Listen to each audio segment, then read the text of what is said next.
মসজিদের নাম রাখা যায়, মসজিদে উমার, মসজিদ আবু বকর সিদ্দিক, মসজিদ যে করেছে তার নামে নাম রাখাতে কোনো দোষ নেই। কিন্তু এই মজহাবের নামে নাম, যেমন আহলে হাদিস জামে মসজিদ বা হানাফি মসজিদ যারা রাখছে, তো বাতিলদের কথা আমি বলতে পারবো না।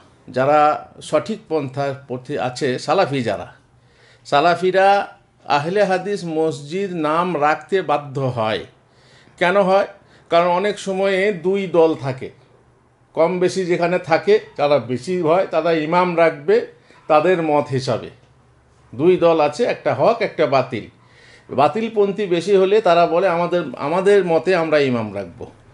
আর যারা সংখ্যায় কম তারা হকপন্থী হওয়া সত্ত্বেও মসজিদের দায়িত্ব হারিয়ে ফেলে, মসজিদের যে তাদের অধিকার সেই অধিকারটা হারিয়ে ফেলে, দিয়ে তাদের ইমাম রাখে, তাদের মতো মসজিদ চলে, দিয়ে পরে ঝামেলাটা হয়। অথচ রেজিস্ট্রি যদি হয়ে থাকে, নামটা যদি হয়ে থাকে, তাহলেও আমরা বিচার ব্যবস্থাতে এর সাহায্য পাই এবং আমাদের মসজিদ বলে দাবি করে আমাদের অধিকার কায়েম করে রাখতে পারি।